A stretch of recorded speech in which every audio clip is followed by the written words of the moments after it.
What is the importance of NCERTs with respect to the preparation of UPSC examination? So NCERT preparation is very much important for the civil service examination. ఎందుకంటే NCERTs, they are the official books at the school level. They have all the conceptual dimensions. పర్టికులర్గా మనకి civil service ప్రిపరేషన్లో polity, economy, history, geography, science and technology, environment ఈ ఆరిటికి సంబంధించి NCERT కంపల్సరీగా చదువుతాం. They are very much important for the preliminary exam. Almost ఈ పుస్తకాలు 6th క్లాస్ నుంచి 10th క్లాస్ వరకు ఉండే సోషల్ స్టడీస్ పుస్తకాలు చదవాలి. అలాగే 11th 12thలో ఉండే ఈ political science, economics, history, geography and sociology ఈ 5 సబ్జెక్టులు కంపల్సరీ చదవాలి.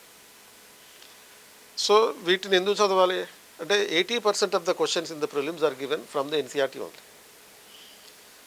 వీటిలో మనం సబ్జెక్ట్ మీద ఎలా అవగాహన తెచ్చుకోవచ్చు ఉంటుంది, ఎలా ప్రిపేర్ అవ్వాలని ఉంటుంది, ఒక కాన్సెప్ట్ని ఎలా క్లియర్గా చదవాలనేటటువంటిది ఉంటుంది. కాబట్టి అది ఇంపార్టెంట్.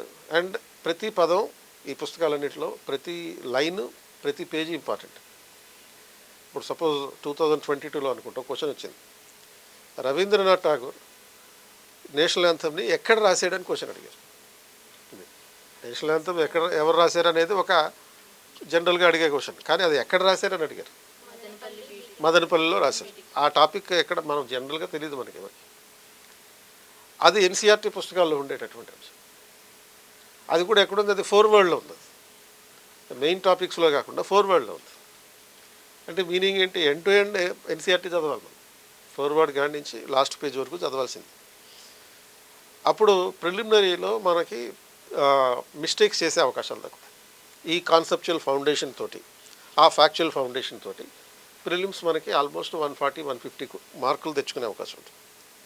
2 మెయిన్స్లో కూడా క్వశ్చన్స్ వస్తాయి. ఇప్పుడు suppose there was a question in 2020 I think, role of women in the industrial revolution అని అడిగారు ఇన్ ఇంగ్లాండ్. ఎందుకంటే ఇండస్ట్రియల్ రెవల్యూషన్ పేపర్ 1లో ఒక టాపిక్ ఉంది, role of the women in the industrial revolution in England. So ఆ రకమైనటువంటి అంశాల మీద మనకి టెక్స్ట్ బుక్లో, అంటే మెయిన్ స్ట్రీమ్ టెక్స్ట్ బుక్లు ఉంటాయి కదా, వాటిల్లో ఆన్సర్ లేదు. దానికి సంబంధించిన ఆన్సర్ యాజ్ ఇట్ ఈజ్గా NCERT 11th క్లాస్ సోషాలజీ బుక్లో ఉంది. అది సో కాబట్టి NCERT చదివితే కాన్సెప్చువల్ ఫౌండేషన్ వస్తుంది, ఫ్యాక్చువల్ ఇన్ఫర్మేషన్ తెలుస్తుంది. ప్రిలిమ్స్లో 80% క్వశ్చన్స్ NCERTs నుంచే ఉంటాయి. అండ్ మెయిన్స్లో ఇటువంటి క్వశ్చన్స్కి society, Indian society, world history ఇటువంటి అంశాల మీద మనం ఐడియా తెచ్చుకోవచ్చు. Therefore we need to read the NCERT as a compulsory.